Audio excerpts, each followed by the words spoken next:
Welcome in to Greenville Grit, Greenville residents in touch on 103.7 WTIB. This is the local show that keeps you connected and in touch with the issues that affect what's happening in your community. Greenville Grit is sponsored by Ribeyes, Kid Construction, and Greenville Toyota. Now, here are your hosts for Greenville Grit, Terry Williams and Michael Overton.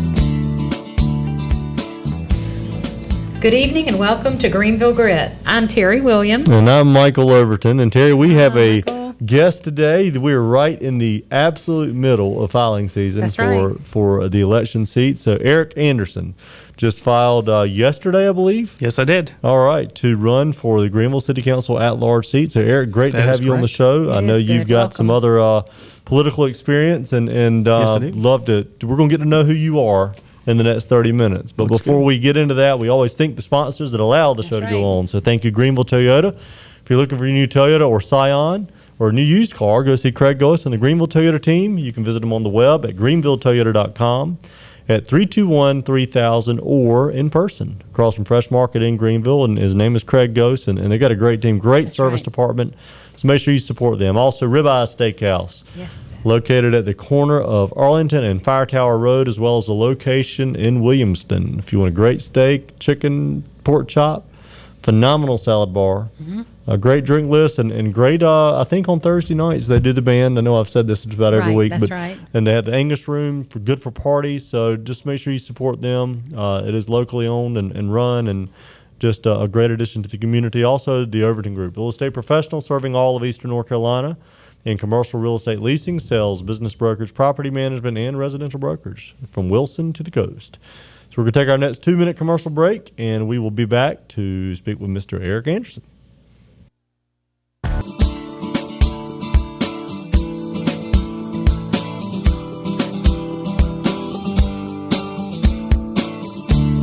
Welcome back to the Greenville Grit. I'm Michael Overton, along with my co-host Terry Williams. Terry, we're right in the middle of it. It has started up. We waited 2 years to get this going again for Greenville City election, and not just Greenville. We had Dave Davis with the Pitt County Board of Elections on last week. Very interesting last week. Gave you a lot of information on voting, and you can make sure to go visit the Pitt County government's website to find out where the voting precincts are, when early voting starts, when it stops, when the regular election day is, and who the candidates are.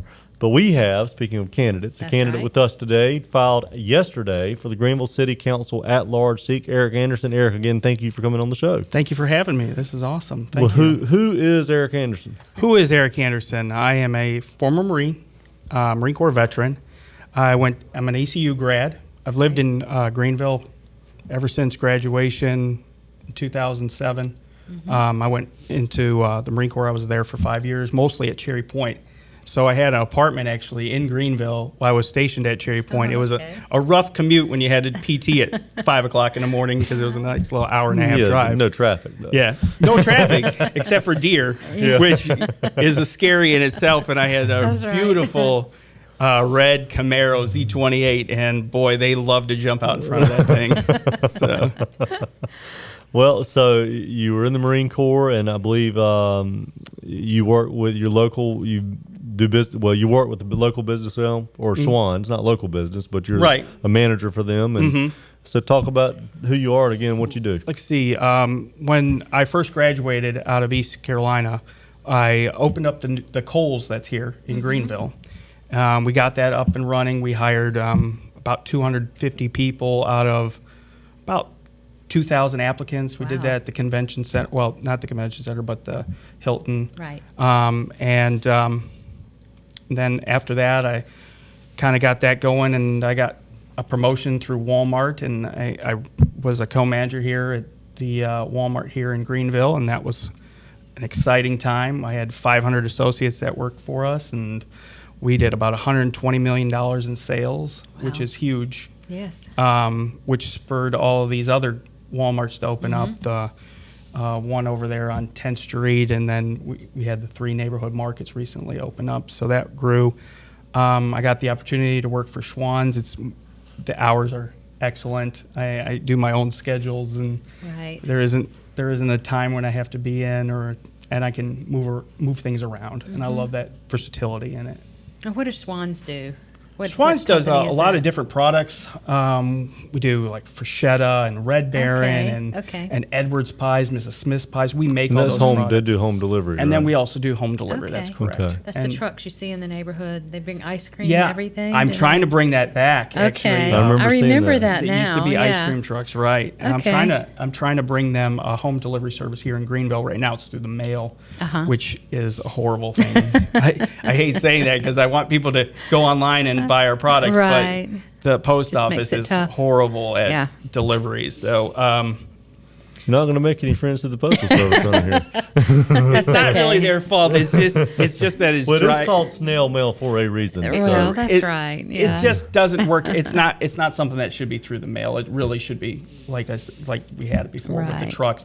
In Raleigh, they have it that way. They still and, have the trucks. Yep, Yeah. Charlotte, bigger cities that you Sure. could hit as many houses. That as sounds possible. great. Okay, so you do have some business experience. Oh, so- absolutely. And you've actually run for office before, Mm-hmm. so this isn't completely new, but it's just more of on a local level this Right. time. It's really local. Yeah. I've ran for Congress, which is 22 different counties. Wow. Which was a very tough third district. Goes from Wilmington to Virginia, so I got used to that, and I got to meet a lot of wonderful people Right. along the time that I was doing that. I traveled 47,000 miles just from May until November. And then my second election was for state senate. That's 3 counties, so it's really, really nice to be just here in Greenville. Yeah. I'm saving a lot of miles on the car and, Sure. and gas and all that other fun stuff. So it's nice to run, and I could really be a part of things because, for me, I was never really big on the partisan issues because I'm such a centrist, and I believe that government should work for the people and not just be working against everybody and, Right. and trying to do their own thing and everything like that. And it's just so nice to be in a nonpartisan race and just trying to build the community up without having to deal with Democrat and Republican issues. Right. Well, why? Why? I guess the question most people are going to want to know. Thank you for doing the introduction about yourself, but why District 5? Why at large in city politics? What can you bring to our city? Well, I think the biggest thing that I can bring is I have a very good working knowledge of businesses here in Greenville, with working with Schwann's, with working with Walmart, with working with Kohl's. I've done a lot of hiring through my time. I know what the business are looking for in employment, and I also know what the businesses are looking for in tax bases and that kind of thing. And I've just seen from the council these last 2 years that I'm going to raise your taxes, but there's no services behind it that are going to get better for it. My biggest thing is infrastructure, and it's always been, and that's one of the things that I've ran for several times, is growing infrastructure, because it puts people back to work. It gives businesses an opportunity to get where they need to go logistically, and that's my biggest thing is infrastructure. And when I see roads that have potholes in them and they're hard to get down and the congestion because of the traffic is bad, that's where I feel like I can fix that, get that blockage out of the way, working with the state and the federal government to get these roads built. I'm excited because we're finally going to get a 2-lane highway on 43 and 17. But that's something that should have been done back 10, 15 years ago instead of now. So I see all these different things around our area, and that would be a great thing that New Bern and Greenville could have as a partnership. Right. And that's why I filed for this particular seat. I think I could do the most work with this particular seat. Sounds great. That sounds good. So tell us a little bit more about exactly, do you have any plans of different areas that, besides the infrastructure, that you see affecting Greenville in particular that interests you?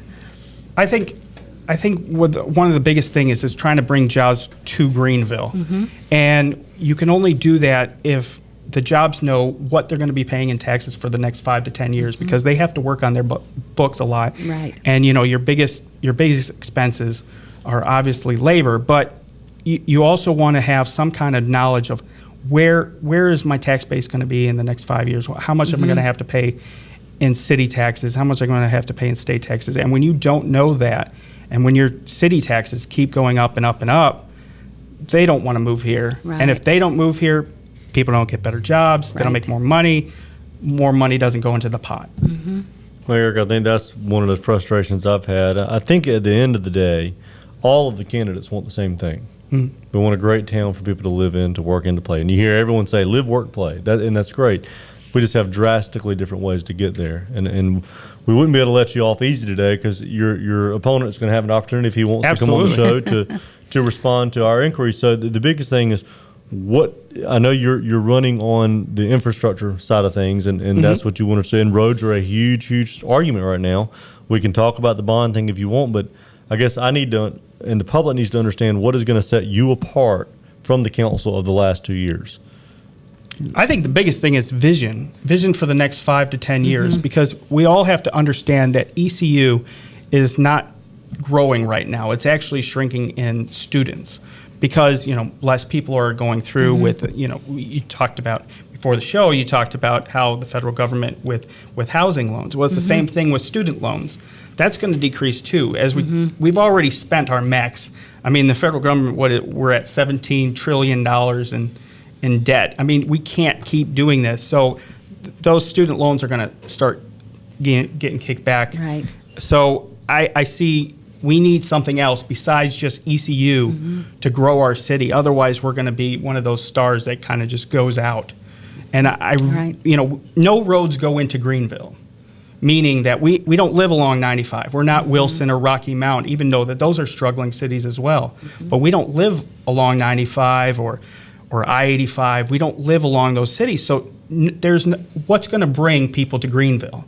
And it has to be, a job-friendly environment that's going to bring people to Greenville. I mean, we've got growing sectors with, you've got solar and wind, and those are growing sectors that we could be manufacturing, And biotechnology. Biotechnology, correct. And we could be growing that right now, and we could be fighting for that. And we don't really have an economic team to be really going out. We don't have an economic team at all. We don't. That's the basis. And I see that the last 2 years, that was their big thing, was they weren't really focused on that.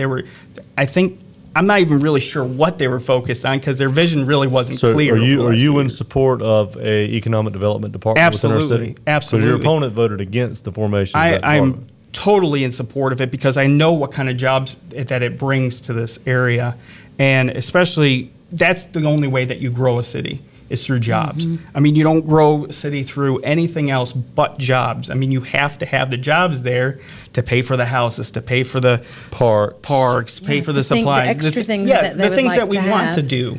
So or you just raise taxes to build them.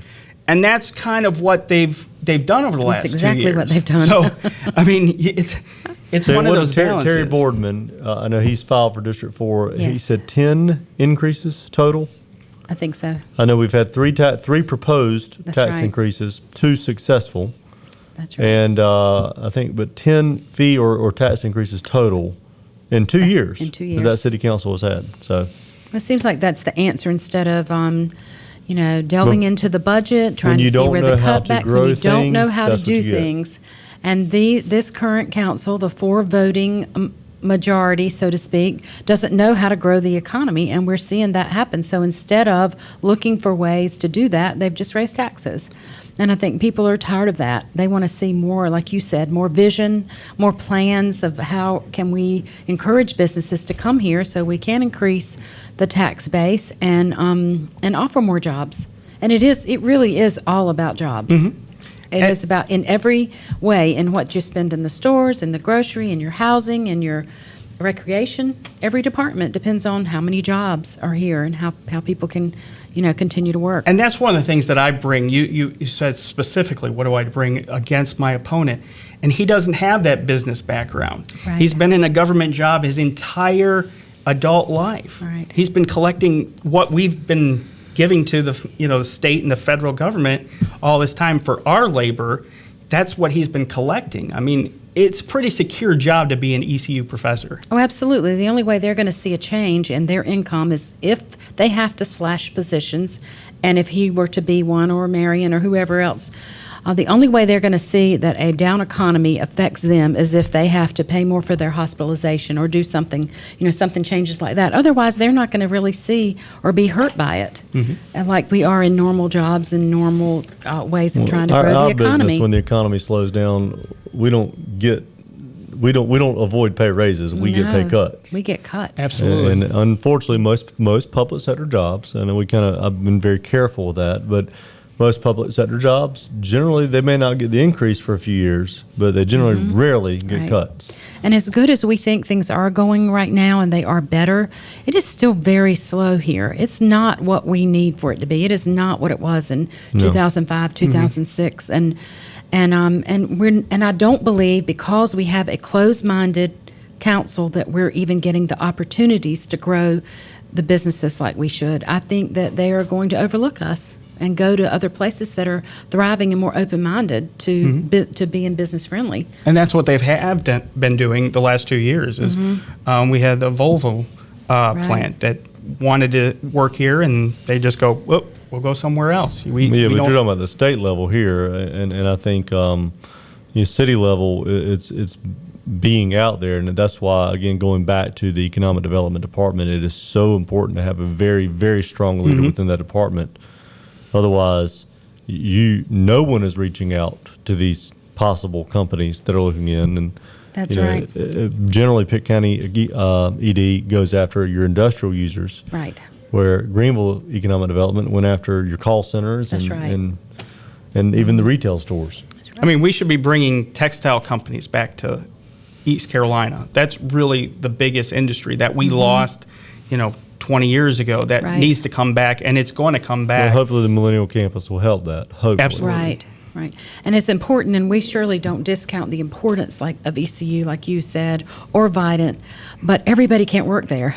They only can have Right. a certain amount of employees. Everybody cannot work there and enjoy the advantages of having that type of employment. So other opportunities have to be made available to our residents. And I just think that's important, and I think that's what will make the difference in someone choosing to move here or move outside of Raleigh. What does Greenville have to offer, business-wise and job-wise? I think it's really super important that we have that economic development. That's been the biggest disappointment, that since Carl left, that position, as far as I know, unless it's just been We've got an filled. assistant city manager. It's not And, been filled. We've got a lot of police things that chief, just seem not to be been filled. sitting back on the back burner. But Calvin continues to blame previous administrations for Take the loss of those responsibility jobs. of it now. He should have taken responsibility And and Carl Reese been left proactive. under his.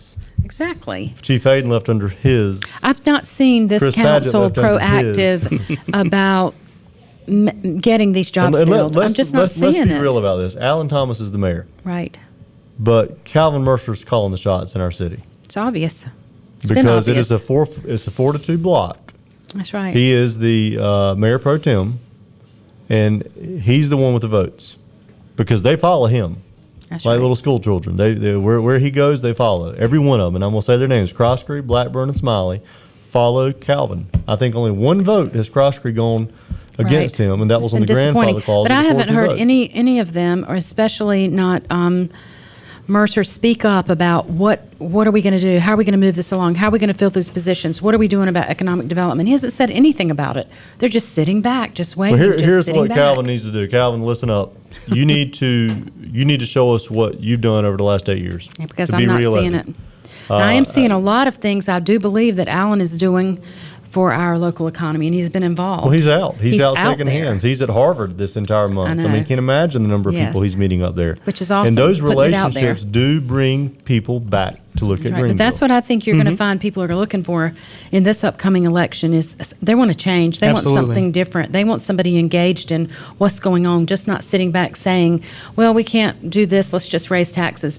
That's all people are thinking about is our taxes keep going up and we're not seeing anything done. And that's exactly That's why I what they're saying. filed. I mean, that's what I kept hearing over and over and over again. And some things are getting done. I know some things are getting done, but people aren't seeing that. All they're seeing and hearing is my taxes. Are they going to go up again? What's next? Fees and taxes and, What's and next? worse roads. Yeah. And they're going to be very disappointed if the bond passes for the streets. They're going to be disappointed when they see that only one main road really is going to be repaired as a result of that Arlington. bond. which needs to be done. I agree. It needs to be done. There's no doubt about it. But the greenway's taken care of. At least. Yeah. Eric, I think right now, it's probably a good time to take Good our time. second commercial break. Yeah. We'll come back. We'll have probably about 6 minutes left. We can finish up with Eric Anderson and maybe give us some more thoughts on which direction you want to see the city go. So we'll be back in 2.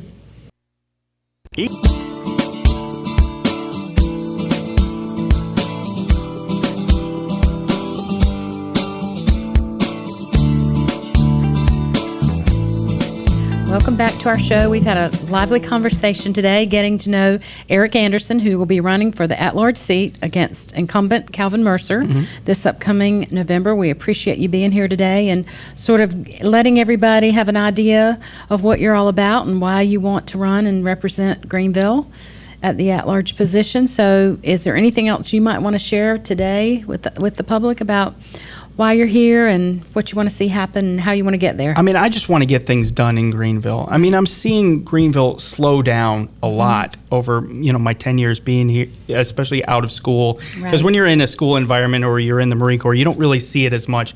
But I've been pretty engaged in the last 10 years, and I'm just seeing things that could be done that aren't getting done. Such as? We're looking at the downtown area. Pushing all the businesses out of that area. We need a really good plan for how we want to develop a good atmosphere for college students, and I don't think we've done that effectively. And that brings the whole town commons issue up, which is a whole other story of what to do. But what other ideas do you have? I mean, there's a bunch of different things. We were talking about public safety. Public safety is a big concern, and we have to, like you said, we have to get key people in those positions filled as soon as we possibly can. Right. And we can't stall on these things because we have to have some kind of leadership at the top, because everything goes top to bottom. So, I mean, if you have a really good leader, that's what we're going to look for. So safety is a big issue. Public schooling is a big issue right now in Greenville. Transportation, we were talking about roads. I mean, that's a big thing. I mean, if your roads are congested, the bus times have to get changed, and all these different things. There's so much that goes into all these little tiny things that we take for granted. The everyday little things, and that's what city council and city government is for. Is those little things that you don't necessarily think of. They're not the big social issues. They're not the winners. They're the things that aren't that sexy, but they're the everyday things that we need. And when they start breaking down, like we're talking about roads, and we're talking about when we have no vision or plan for the future, and our tax base is going, well, we're going to raise taxes here, and then 2 months later another bond comes out, another tax increase comes out here, another fee comes out here on a business. I mean, people don't want to come here, and that's what you have to do. Is you can't just rely on just the businesses that are here. You have to pull from other businesses, across the country. Startups, we have to be providing incentives for startups, tax incentives. We should be doing a lot more. I'm seeing a lot of. I have a really good friend, and he's mayor of Pittsburgh. He was former mayor of Pittsburgh, and he grew that city just by, doing the little things, making sure the roads are done, going out there. Being visible in the community is another big issue. Right. And I don't see that from my opponent. I don't see him going out there. I don't really see. He's there. He's shaking hands, trust me. Well, maybe he's just not shaking hands with the everyday folks like me and like the rest of them that are actually out there working hard. And maybe we're not the big donors. We're not the ones that go out and vote every time. I have, associates that work for me. I don't think they go. We need to encourage them to do that. Absolutely. That's one of the problems that we have is people not turning out to vote. I look at Eastern North Carolina being a rural part of our. It's rural, really, in comparison to a lot of the country. And what I see here is if you want to be successful, in my case, for both of us, we're our own business owner. That's right. And a lot of the people that I know, they own their own businesses. Now, granted, you have the opportunity to work for a big corporation, but in order to hear it, I would like to see someone take the reins. This is my dream. Take the reins of this city and create an environment where the small business owner is encouraged to open that small business and to be successful in that small business by clearing out the regulations and the hurdles. My grandfather Right. came here in the 1930s. He built Overton Supermarket on Jarvis Street. You could not build that today. No. It is impossible because he had to tear houses to do it. Right. There were no zoning restrictions back then. There was no building use restrictions back then. All of these things have come into play, and it's one roadblock after another That's right. roadblock after another roadblock. Oh, and just getting your people signs don't have the approved is a roadblock. stomach to Right. go through it. And I understand why some of those rules are there, Eric. But if you get in this position, you've got to create an environment where people want to set up shop. Absolutely. And right now, this council and even several before that, we have gone the wrong way. So thank you for coming on and being appreciate here, it. and good luck Thank you for having me. in your race. And I'm we'll sure be we'll watching talk closely and to talking you to you more. about it. Sounds So for those that tuned in, thank you for being a part of the show. You can also tune again Friday night at 6:30, Saturday morning at 9:30 on Cable 7, as well as visit YouTube. right. We're going to hopefully have some of the other candidates on. It's going to be a interesting next few weeks. Very. Yeah, very interesting. So, and make sure you go on and do some research on who the people are that are running. You want to make sure you put the right candidates in office. So until next week, we'll see you back at the Greenville Grit.